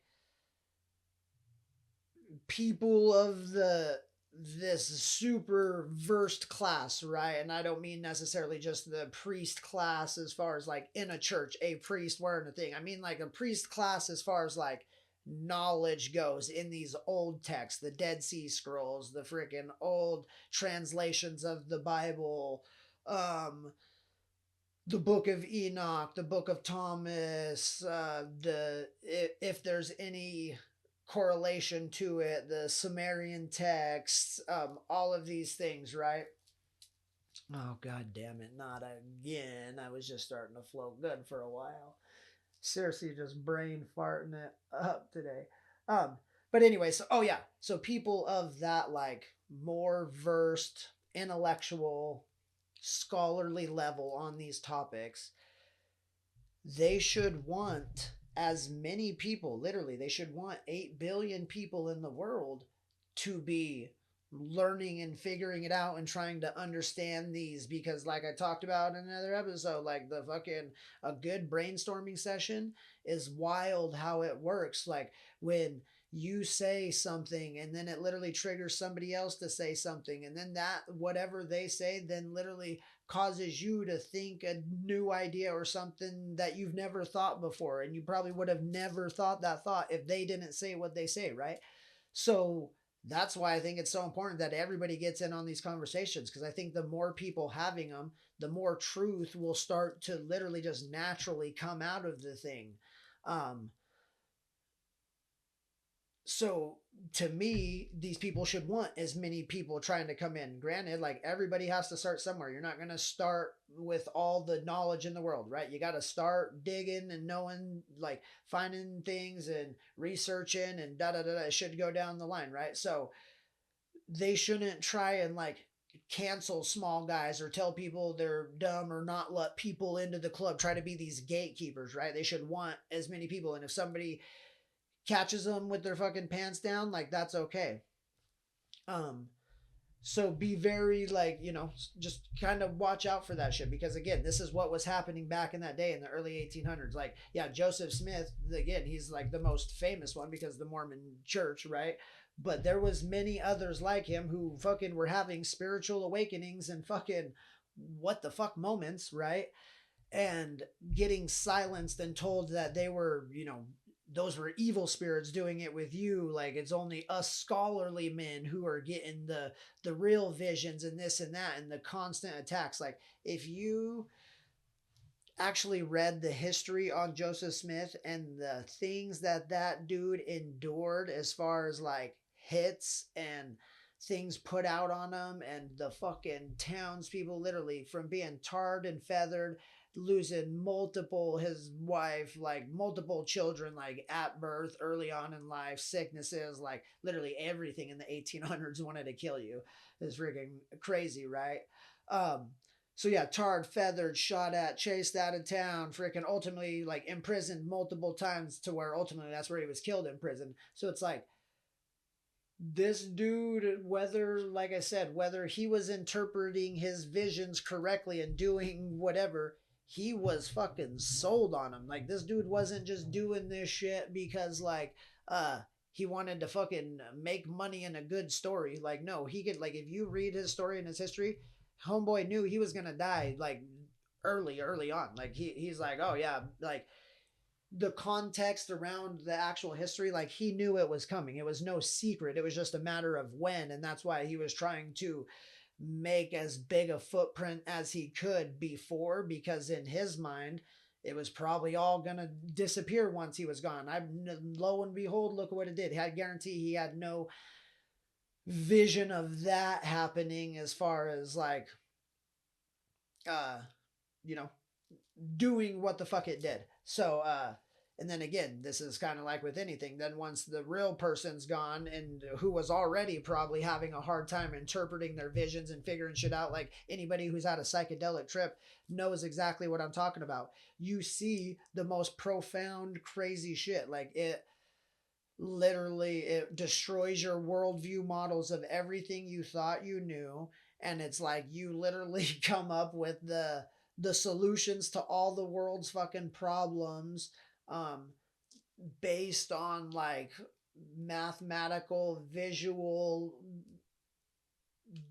data perception. I don't even know how you say that. And then you like literally have it all mapped out in your mind of how you're going to deliver this new fucking awesome theory, idea, fucking problem, solution to everyone's problems. And then when you come down from the trip, you're like, fuck, what? No, no, no, I can't. Fucking just geometric patterns in the fucking we're all one. Damn it. It's like We don't have the language, the words, the articulate ability and the understanding to fucking to bring that shit in, right? And if that's so, here, I'm not, again, I don't want to get everybody, like, trigger anybody too much, so I'm not trying to compare a psychedelic experience to a fucking prophet's visions. But what I'm saying is, if a psychedelic experience is that hard to articulate and interpret, what would a real vision from fucking heaven, angels, whatever, God, right? What would that be like? It would probably be just like the words that they do try to describe, like colors you've never seen, lights so bright I couldn't even look at it, voice like so loud it echoed like a thousand thunders, right? Like these things that are just like almost very elementary descriptions, because like source, the infinite, knows no bounds, so language cannot constrain it, you know what I'm saying? So we just don't have the fucking words to describe it, man. So yeah, back on that, like, no matter what this guy's visions and whatever he was supposed to do with it, whatever they were, he fucking believed in them so wholeheartedly. He knew he was going to die because of this, because of how hard these things were trying to stop him. And here's the thing, he was like, his whole thing, like, again, even whether you believe it or not, he was trying to, it was all Christ. Like, it's not like he made up some new guy, some new God, some new anything. Like, no, it was Christ. It was literally like just a book. Like, if you want to know, like, what, for those of you who don't know, like, the Book of Mormon is tablets that he fucking found of stories of the native people that were already in this country and their interactions with Jesus Christ. That's literally all it is. It's not like some new God. It's not some weird people. It's not some fucking aliens and fucking this and that. Like, no, it's like what he thought was the account of, whether you want to call them Native Americans, whatever the native people of the North American continent were, and their interactions with Jesus Christ. Not with some other crazy demigod or anything like that. No, with Jesus Christ. So the things he was talking about was Christ's teachings. He wasn't taking Christ's teachings and butchering them. Like, no, he was like the Mormons, like the legit Mormons, they fucking read the Bible too. Like, they go a whole year where they read the Bible, then they'll go a year where they read the Book of Mormon, then they'll go a fucking year where they read the Bible. Like, it's fucking, they don't see it as like two, you know, two separate things. They're just fucking another account. Like, Jesus walked over there in the Middle East, so he did over here in North America. That's all they're saying, right? So why were other people who also, other priest class churches and shit of the time, who should have been wanting the teachings of Jesus Christ to get out, why were they trying so hard to fucking kill this guy, man? Like, literally relentlessly. Like, the amount of shit, again, that he endured, like, no offense, like, most of us, myself probably included, would have fucking tapped out, dude. Like, literally, you know, I don't even want to imagine what being tarred and feathered feels like. Fucking hot tar, boiling hot tar being poured on your fucking skin, and then feathers, and then you gotta, like, literally, I've had my feet scalded by water when I was younger. I fucking jumped in bath water that scalded my feet. I got, like, it wasn't the one, I had the worst burns on my hand, whatever that is. I think 1st degree. It was blistered and charred and black and fucking blown up. So my feet weren't that. They were like the opposite end. What is that? 3rd degree, I think. I forget which one. Like 1st, 3rd. Because of the murder thing, I always like forget. I think 1st degree is the worst. Just like murder. But anyways. Dang it. Dang it. Dang it.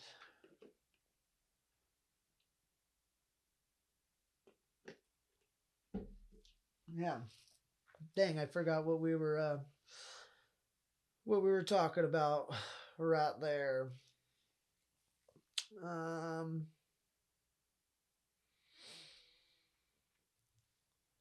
but yeah, guys. All right, maybe that's time to move on. Maybe I beat a dead horse. We'll go back and see, or maybe I'll come back to it.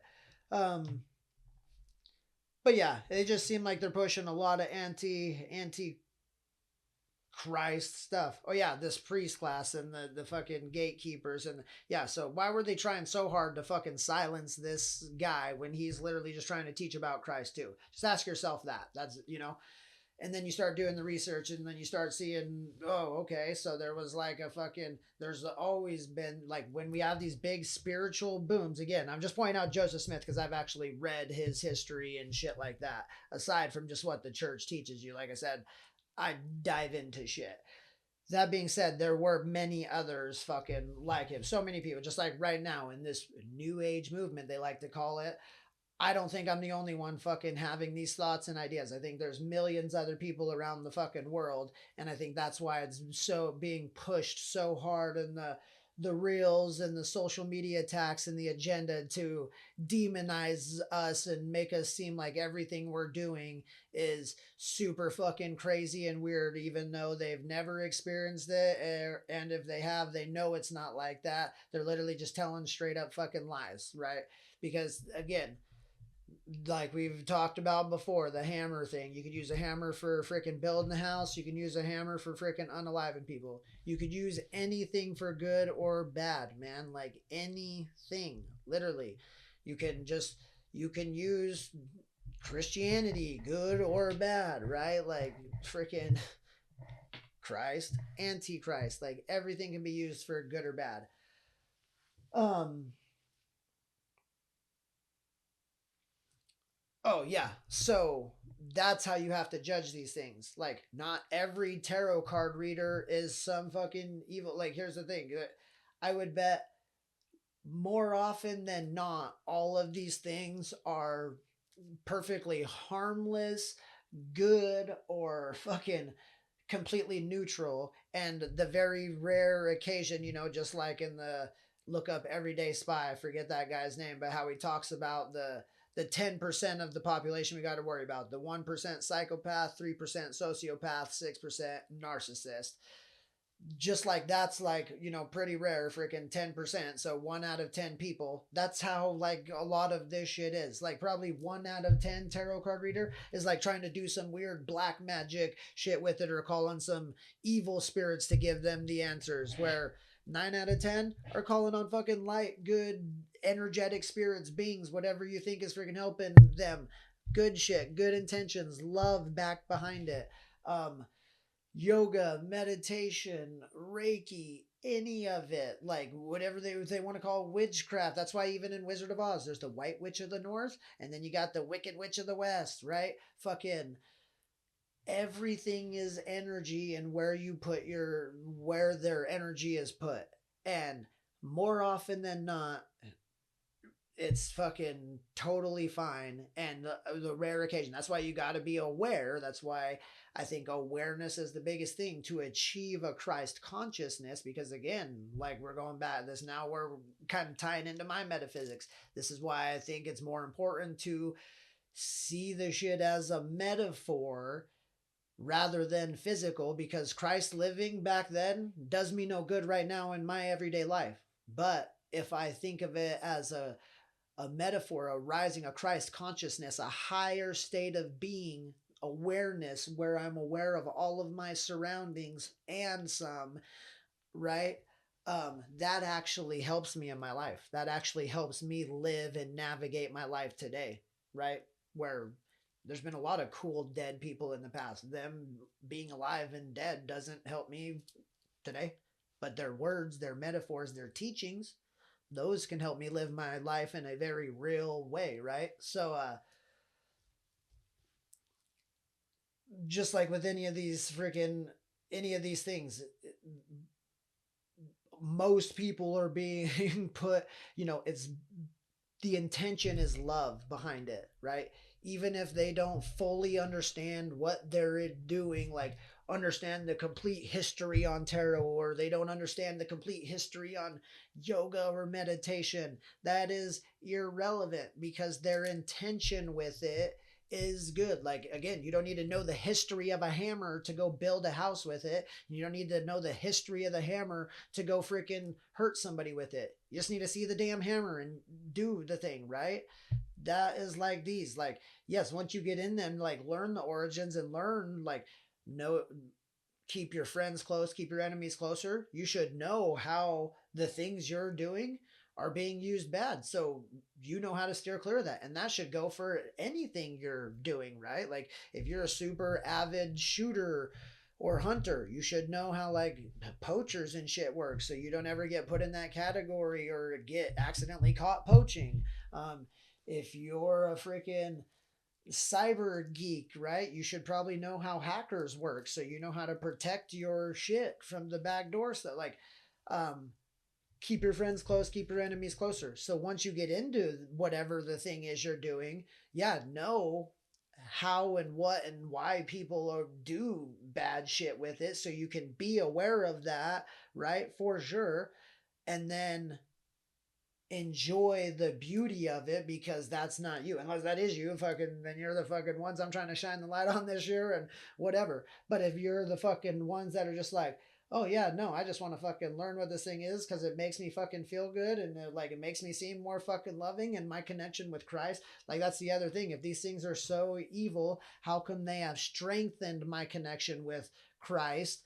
Um, but this new age super hardcore Christian movement tries to make it seem like this stuff doesn't it's super polytheistic, man. It makes everybody their own god. There's 8 billion gods with the new age movement, man. And it's like, no, that's not what the new age. Again, this is propaganda, people not knowing what they're talking about, and haters trying to talk shit and demonize things that just aren't freaking true. Nobody's saying that there's 8 billion different fucking gods. Like, I mean, maybe there's some people like saying that or whatever, kind of misunderstanding or confusing it.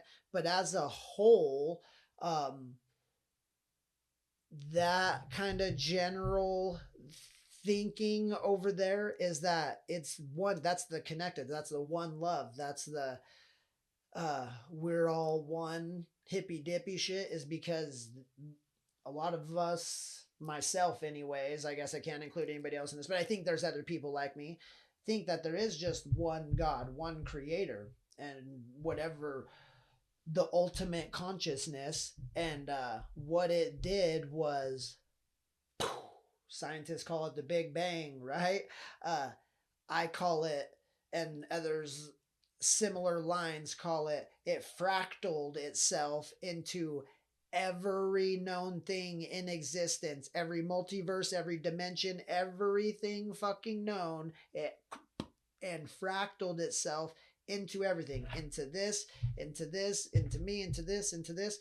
This is why when we were all kids and we're like, God is everywhere, we were actually really fucking close, because it is the ultimate consciousness, the universe, all that is, all that will be, experiencing creation through its creation. And what are we all doing? We are all relaying our data, our experience, our universal code of zeros and ones, our memories, our uploads, our dream state. We're sending it all back to the collective. So then when we die, it's all back to one, right? Obviously, that's why solitary confinement, being super hard, learn to sit alone, because creator is technically alone in its natural state. That's why it fractals off through layers of dimensions and reality to experience itself from every perspective, so it can converse and talk with everything, right? Like if you a good little, like if you want to imagine this, right, the way I like to look at it, picture just a big, glowing, you can picture the sun, right? That's a good analogy. I don't know why I do it oval, I like it oval, but an oval sun, and then coming off the oval sun, just 8 billion tentacles, like a oval sunned fucking jellyfish, and every tentacle, and they're all different lengths. Some are 2 inches away from the fucking source, some are 800 light years away, and some are fucking right in the middle. They're just all different lengths, right? And then I think those represent where we're at on our stage of evolution and growth, as far as how far can an individual soul stretch into the unknown, into the darkness, into the abyss, and then bring and relay that information back to source, because that gives source, God, creator, more information to keep refining the simulation, to keep improving and making things better. It's a constant refining. It's not just one and done. It's a constant process, right? Um, and the further away it goes and can come back. And here's the thing: sometimes they go and then they get snapped, right? That's death, and then it just goes, comes back, and then that's the start. That's just another incarnation. And I don't look at. I mean, you could look at it however you want. I don't think it's like reincarnation, like, oh, the reincarnation trap, or we have to, or this and that. No, I think the human game is the thing going, right? Like, again, maybe we get different vehicles for the consciousness once we get to a certain level, like a different, when you're playing a cool ass video game and your character finally gets to a certain level and you can start putting cool shit on, changing your fucking avatar, getting different vehicles, whatever. Maybe our consciousness starts doing the shit in a different vehicle. But I think this game, the human game that we play, spirit incarnating into a physical being to enjoy the extension of our senses, is the fucking the whole point. I think that's the whole fucking point to existing in reality, and everything is to do that, right? So that's how I see reincarnation. Not like you have to, but because you want to. Because, like, yeah, I'm not saying, again, don't know all of it and what the spirit realm is like. But when you die, yeah, there's probably a chill period, a lounge, whatever you want to call it, where it's like you integrate and you kind of do some shit, and then you kind of map out the next fucking iteration that you want to do. And here's where people get super confused as far as like soul contracts, choosing to come back, and then free will. You can have both and do the same. You can have a soul contract per se that says, like, hey, gonna go back to earth this time. I want to do it as a male, a female, whatever. I want to try and learn uh aviation in there. Maybe this time I want to try and do some chemical engineering. Oh, maybe this time I want to experience what it's like to be fucking in the backwoods of fucking Alabama. um Whatever it is that you want to do, right? And then you go to like, you go down and you incarnate, and it's not like you just automatically do those. No, you now have to, through intuition and through like slight rememberings, and through the new vehicle you're choosing, the new antenna reception, the new what am I looking for, like the new vehicle you choose to go in, that is going to dictate on how easy or hard it is now to achieve this soul contract you wrote out, right? And not everybody fulfills their soul contract. Let's just put it that way. There's a lot of broken contracts out there. Again, not a big deal. You just learn, oh, okay, fuck, and then refine and go back. I think we've all played this game a fuck ton of times, man. And I don't think, like I said, we're doing it because we have to. I think we're doing it because we fucking absolutely love it. I think it's the coolest thing going. Again, could be wrong. Um, so yeah, guys, let me see. I feel like this freaking episode kind of talked about some of the shit I want to talk about. Um, just why I believe it's way more important to me, anyways, in my life, right?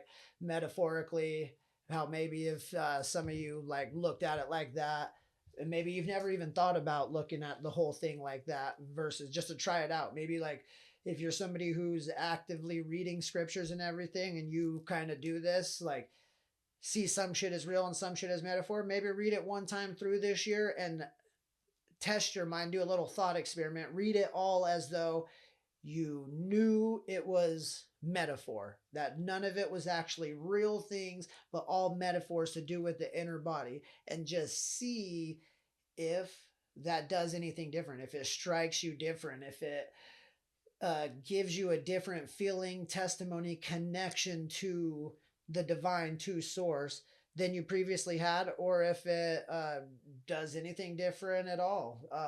That would be a cool little, experiment to see. Um, so yeah, I talked about that. Let's see. If there's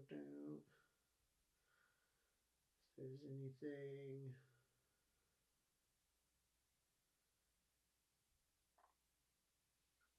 Oh, but yeah, oh yeah, that's one of the things that I wrote here is this is why I think one of my favorite quotes, Christ quotes, is that as he was being, crucified, and he says, Lord, forgive them, for they know not what they do, right?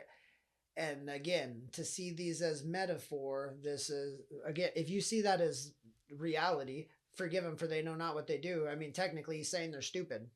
Is that what you think? Is that like what? Again, I really want to know this. If someone's taking this book as totally literal, do you take that as he was calling everybody stupid? Because I don't think that's what he was doing. When you see it metaphorically, Lord, forgive them, for they know not what they do. Now I think you get into the area of, oh, they don't even realize, Lord, that they are being deceived. That all I was trying to do was say, hey, you guys are Christ too. You can all do what I'm doing. If you get in tune with your body and you quit doing, no offense, the crazy shit that you're doing, you can do these things too, but you can't do them both. You either keep doing those or you do this, but quit trying to tell people that that is this, because that's where his thing was, right? That's why if you looked at, again, in Christ time, flipping shit over in churches, and like every time he went into a church wrecking shit and like telling the Philistines, like, you're supposed to be the holy men, you're gatekeeping, and you're leading people astray intentionally because you're not being honest with yourselves, so now you're being dishonest with them and they think it's the truth, right? Like this, he was known for this is like fucking well known in the scriptures, right? So this is what I think, like, metaphorically, again, why it's like more important, because when you see it that way, now he's saying like they don't even realize that they were deceived, and the one person trying to be loving to them, like literally wasn't hurting anybody, trying to tell everybody loving shit and you can do this super cool stuff as me and more, and they killed him for it, right? Here's the thing, he wasn't trying to, like, again, under my impression, it's not like he was running around judging people and saying like, yo, you need to quit doing what you're doing, sticking his finger up his nose and then running. Like, no, it was to the priest class, to the royalty, the elites of the time, to the ones claiming to be of holy men, of religion, whatever you want to call it at the time, and doing the craziest shit. And it was way more debauchery than what people are talking about today. Like, people like to be like, oh, well, we can't freaking watch porn and drink alcohol, and they get hung up on like the easy shit. Like, no, these dudes were doing crazy shit, human sacrifices, fucking what we're getting into the area of today of like the transgender movement and this and that. Again, I don't care. Well, I care to some degree about the movement, but I don't care if there's a 18-year-old person, an adult, that wants to do whatever the fuck they want to do it, dude. I don't care if you want to turn yourself into the fucking dragon man and do like the body modifications where you're putting like spikes in your head and filing your teeth and splitting your tongue and fucking tattooing scales all over. Fucking do it. But the movement on doing it on fucking children, people like helpless, defenseless little fucking things that have no idea what the fuck they're talking about. Here's the thing, I coach kids. My wife teaches fucking kids, like has her teaching degree. I love my kids. Like, that's one of the my favorite thing in the world that I do, of all the shit that I do, is being a father. Hands down, number one. I love fucking kids. And I'm here, I'll be the first one to tell you, like, kids, they don't know shit. They don't know shit. Even the shit they think they know, you can confuse them so fucking fast. Like, literally, I could get a fourth grade kid to believe 2 + 2 = chair. I guarantee you that. You give me fucking 1 hour and fucking 5 Jolly Ranchers, and I could get a 9, 10-year-old kid to believe that 2 + 2 = chair. And that's just that. So, our responsibility as mature adults needs to be, hey, guess what? I wanted to be a whole lot of things that if I was allowed to let be, I wouldn't be fucking here. Well, god damn it, I would have been a fucking pirate or an astronaut or um let's see, at one point I thought I was a literal fucking snake. Like I loved snakes and reptiles so much, you know, I thought I was fucking part reptile. So like who knows, maybe I would have been that dragon man I was just talking about. I don't know. But it needs to be wrangled in because kids have an imagination and kids need to be taught that, hey, life is weird and crazy. And like, especially through puberty, you're going to have crazy ass thoughts running through your head.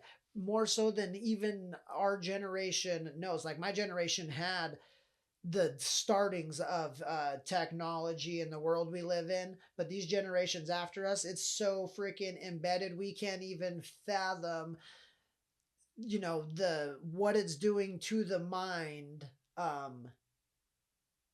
by the level of a puberty, like of a 10, 11, 12, 13-year-old kid right now, with all the social media and the cyberbullying and everybody having it and fucking social status and da da da. What that's We were fucking confused before. Generations before us were fucking confused. Like, now they're gonna be so confused when they fucking hit puberty. Like, they don't know, especially when they're seeing all this crazy shit, fucking 12 million fucking genders and fucking litter boxes here and there. Here's the thing, like, as adults, if we want to play these fucking silly games, that's totally cool. There's fucking Comic-Con, there's furry conventions, there is all that shit. And as adults, I don't give a fuck what game we want to play. Like, you want to play your weird little fucking games anywhere, go do it. That's cool.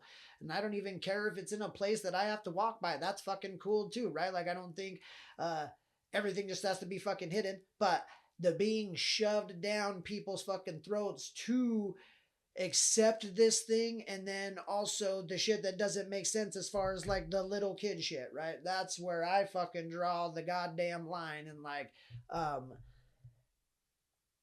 yeah, no, just, you know what I'm saying? It's not fucking cool. So that being said, that again, these fucking generations back then, that's the shit they were doing, like sacrificing. That type of transgender is shit, like mutilations and fucking things like that. So when people talk about fucking Sodom and Gomorrah and fucking Babylon and shit like that, it wasn't just dudes fucking partying and enjoying fucking steak dinners and gold and silver. Like, no, shit was getting hyper fucking weird, like to the state where it is like right now. Here's again, I don't know what out there is fucking true anymore. Like, obviously you guys have all the shit, you see all the fucking reels and clips of the Illuminati and the fucking reptilian people and drinking freaking adrenochrome, and just the list goes on and on and on and on. So here's what I'm gonna say. I don't know what the hell is true, what's not true, this and that. I think the point doesn't really matter. I think the point that we should take out of this is, just like there's a lot of good people out there doing a lot of good shit, there is some super weird dudes out there that believe in a lot of this weird shit that has been done before, right? That's what I'm saying. Nothing new under the sun. They're just doing it in different ways, and the technology is fucking different. But it's that type of weird shit that is being like put on display, and those fucking super weird ones are the ones trying to fucking claim this like new age Christian, fucking gonna demonize and confuse the fuck out of everybody else and all their other shit, right? Like, here's the thing, like, yeah, again, like I said, the new age movement, as far as like me, and I think a section of people like me see it, as there's not 8 billion different gods necessarily. Yeah, like 8 billion of us mini gods that all collectively make up the god, the creator, right? And that's that. You could get into it if you want to gender it, if you want to, you know what I'm saying? Doesn't fucking matter. That's kind of it in a nutshell. And that being said, most, if not all of those people believe in Christ, right? So what this is saying is that there is many paths to find Christ, to understand Christ. It doesn't matter if you see him as real, as metaphor, fucking parable, consciousness, state, or whatever. There's many fucking paths fucking back to the actual Christ, because like the story says, free will and everybody finding their way back and it being the creators. That's like what Christ is. So this one way, only me, gotta come through the fucking gatekeeper way, that is antichrist. That's Satan. That's the fucking Satan fucking way. So any church or religion or priest class out there trying to do that, that's what you should be leery of. Again, like when I said judge a tree by its fruit, like, you know, Christ said, look at that shit, right? Like, you got a person talking about meditation and you see their freaking, you see them, you interact with them, their kids, whatever it is, you see the way this fucking person lives their life legitimately and fucking in public too, not like not hidden shit. And then some fucking yahoo from the woodworks saying some shit. If you're somebody in the middle, you should be able to look and discern and be like, hey, okay, I know this person and I know what they do and I see their kids and I see this, and no matter what I know as far as the specifics of their beliefs, like they seem like a good fucking person. And then they can judge the fucking person, you know, trying to bash them, say that, oh, look at, they're doing evil shit, calling the meditation evil, right?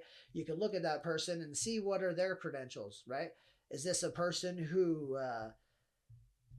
has done it, is talking from experience? Is this person have an agenda behind them? Are they trying to steer people away? You know what I'm saying? Like this, there is an awakening happening. You can look at it however you want. Again, climate changing, shit fucking changing, the spirit of freedom coming back to life. You know, Trump calling it, getting ready to say it's like the golden age of America coming up. However you want to look at it, it is because the awakening that is freaking happening. It's like a dam breaking open and spilling over. You can only block a river for so long before, like, eventually it's just gonna even come over the freaking top, right? It's spilling, it's breaking out the seams, there's cracks there, it's spewing, you can't hold it back. It's inevitable that it's gonna break. It's just a matter of when, right? And that's where we're at right now. There's leaks and holes and shit coming out everywhere, and it's just a matter of time before it breaks and floods everybody on the whole scale. And the awakening is to such a level that it's so clear and easy to see everything for exactly what it is. If somebody's talking freaking energy work and shamanism, you'll be able to see, is it a good energy work or a shamanism by how they look? Are they healthy looking? Are they good? Are they freaking vibing and high positive and buzzing to the, or are they, is it this fucking weird dark lurky fucking shadowy heavy low vibration fucking feeling? You'll be able to see that right away. A person who's demonizing anything, if it's somebody demonizing religion or demonizing the spirituality movements of it, you'll be able to see that person. Are they demonizing as just like a fucking person with an agenda trying to scare everybody away from that to get them to go their way? Or are they just like somebody confused, like, and actually demonizing because they don't know? Because there are both. There are some people that think you have to demon. Here's the thing, you shouldn't, but think you have to do that because they think it, they're so confused and they think the shit's evil. But those people are different than people purposely deterring people away from this topic because they don't want them to see the fucking beauty in it. Like, here's the thing, like, God, to me it just seems so simple, but I guess I just put it like this. Take, if there was somebody who had no connection to Christ, right? And I said, hey, would you like to learn about Christ through my words or through these tarot cards? And they were like, oh, I want to learn them through those tarot cards. The whole point now, the energetics, the whole intention from the get-go would be from the basis of truth and trying to find out what is real, right? That's what like I said, to me it just seems so simple as far as like people need to see that. Like, you can't just say like, oh, tarot cards are bad, oh, astrology's bad, oh, this thing is bad. Like, there is no freaking bad, man. Like, if you want to get like truly into it, like where it, that shit comes from, like the Hippocratic oath comes from Hippocrates, the fucking philosopher. And it actually was a lot more worded, like basically when it was originally written, if your doctor is not also an astrologer, you pretty much shouldn't trust him, because in order for any doctor to be a good doctor, they need to know what the outer celestial bodies are doing to know what the inner celestial bodies or the inner workings of the bodies are doing, like the correlation between the celestial body and the inner workings. And yeah, Hippocrates said that this was the best doctor. So these things are not evil. And even in the freaking Bible, I think there's like a scripture people like to point out, um where it talks about, like, the Lord says watch out for astrology, but it doesn't. Like, you can look that up. That scripture does not exist. I think there's a line in there somewhere where it says, like, be leery or beware or something like that of astrologers, right? Because, like what we're talking about right now, the deception and the snake oil salesman can confuse you, but not astrology. No, astrology everybody should know, because as above so below, as within so without. That is the direct fucking connection there that everybody should learn. So whatever it is, guys, in this 2025, go experience shit. Talk to people, ask questions, find out, like, quit taking anybody's word for anything on whatever it is, whatever you want to know more shit about this year, whether it's like your health, your wealth, yourself. That's like a new little slogan that I've been kind of putting together. I should make a shirt of that. Freaking health and wealth begins with self, man. And that's like the truth. So no matter what it is, area you're trying to like learn more about this year, that's all that I ask. Use hardcore intuition, discernment, and real life experience. Like, quit taking people's word for it and the internet's word for it and doing this. Like, obviously, there's a freaking a line, right? Like, you don't have to. I think I even made a meme like this on you. Go freaking check out one of my pages. It's funny, making fun of a little Taylor Swift meme I did. But anyways, clearly there's like some levels to it, right? Like, you don't need to fucking in order to practice meditation or tarot or yoga or go experience Reiki or to watch a video on breath work or to go try taking an ice bath, or anything like that. You don't need to go like fucking draw a pentagram on the fucking ground and do a goat sacrifice, right? Like, obviously, if whatever area of the web or person trying to teach you is doing weird shit like that, if that was a fucking thing, or talking in fucking tongues and trying to cast spells, or fucking, literally doing anything that is like a weird forced fucking, like, forcing their weird shit upon you when you're in that setting.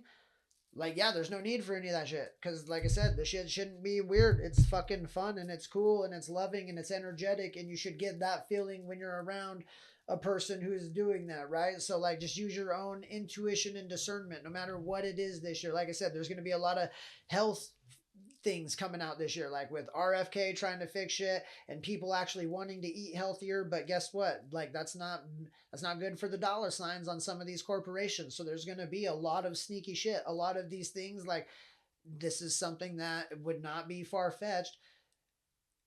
It is going to be a lot easier for them to lie about changing their formulations than it's going to be to actually change their formulations. I'll just put it that way, right? Like, for them to actually go and change how they make a fucking Pringle is going to be super expensive, and I don't know that they're going to fucking do it. But now, will their label reflect that there is a change and it looks like healthier stuff? Oh, I think that's 100% possible. Again, call me a crazy skeptic, but that's why I think our discernment is going to really play a role with everything. Like I said, not just spirituality, but economy, everything that people are wanting you to invest in right now. Again, like, I'm getting towards the end, guys, so that's why I'm kind of leaning off the Christ thing. But like, cryptocurrencies, again, I'm not going to say here I'll do a whole episode on what I think I know about cryptos, maybe try and give you guys a little advice real quick off the cuff. I stay clear. I ain't doing the shit.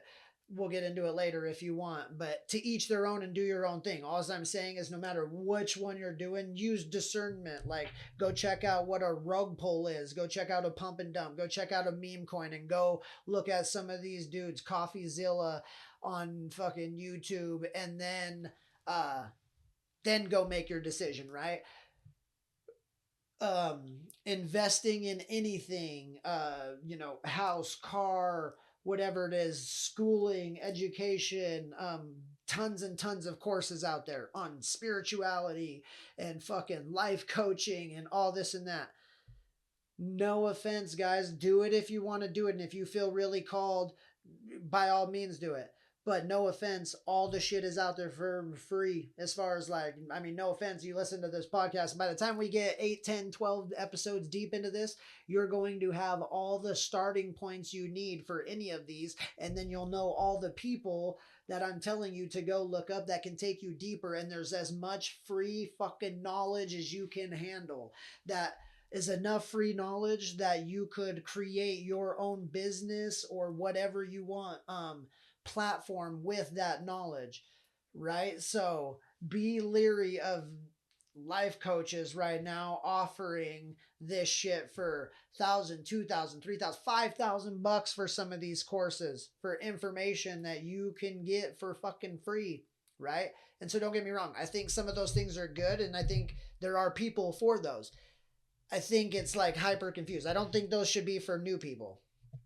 I think people who are now diving into these and finding out which area of the conversation they like to lean towards, and you actually start getting research. Now I think there could be pockets and communities where people pay a little bit or a subscription or whatever to get into a community of like-minded folks that are going deeper into the subject.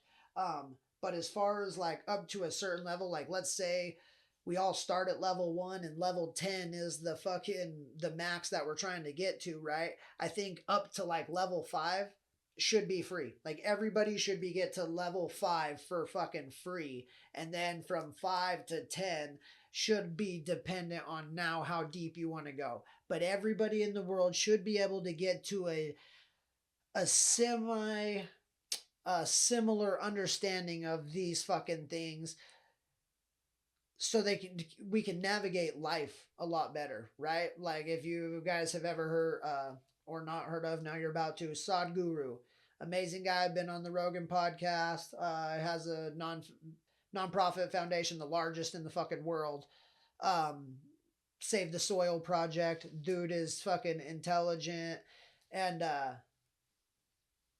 dang, I don't know why I was gonna freaking bring him up, but anyways, go check him out because he is a badass. But fuck, what was I gonna? I don't even know why I was talking about him now. Probably about time I should end this here conversation, I guess, the way I'm looking at it. I'm getting super spacey. We're over 2 hours. And yeah. So hopefully you guys enjoyed that episode. Kind of tailed off a little bit at the end there. That's all right. Overall, I think we kind of, I touched on some few things that I kind of want to see what you guys think of. Metaphor, do you take it literal? Do you take it both? Which way do you think is more important? And obviously that was not all of what I believe. Again, that's why I said these things are going to be so hard, because I feel like I could keep talking for like 10 hours right now as far as trying to keep coming back, but it would be so boring and not make good sound bites. So we're going to call it there, guys. We'll get into it in another episode on another day. But for real, guys, let me know what you think. Let's start having this conversation. Let's start, like I said, interacting with these videos and on the Instagram and interacting with the shit. Like I said, I love the likes and the shares. Like that feels fucking amazing, and that gets the algorithm and shit going. But even aside from the algorithm, guys, I know now there's at least 20 subscribers on Spotify, so we could at least be having 20 different conversations on these things, and that is more important to me than the analytics on the back end. Like, cool, hopefully I get there. Like I said, I would crap my pants if I ever see a video get like 1 million freaking, even 100,000 freaking views or something. I'll shit myself. I'd be like, what the hell was that? That being said, as cool as that would be, I would be way more stoked, way more stoked to have 20 people comment and say, hey, I think this, or I think that, or I agree with you, I disagree with you, what do you think about this? That would be way cooler to me, to like actually see now that you guys like are getting shit out of it. So Yeah, totally. If you're not following me, follow me on those pages. Like, share. That shit's definitely cool and helps the algorithm. Um, but most importantly, guys, like interact with me. Let me know what you guys are thinking. Let me know which areas you know, like it'll help me kind of direct this. I obviously, you see, I'm just going to do my own thing and everything if you guys don't keep get or if you don't give me any input. But if you guys start like letting me know which topics you like more, which things are intriguing or piquing your interest a little bit more than others, then we can kind of slowly steer towards those. And, you know, like I said, these rabbit holes are deep, so we can go deep on some of these things, but I got to know which area you guys are leaning. You know, so far we've touched on everything from energy, spirituality. You got a good one. I'm probably going to do some shamanism here in the next episode or two. Um, Christ, religion, economics, politics. We've talked about a lot so far. So let me know what you guys are thinking, man. And thank you so much for joining me. I couldn't be any more grateful. Go have yourself a killer ass Tuesday now, and we'll see you next time on Wrong Side of the Tracks. Peace.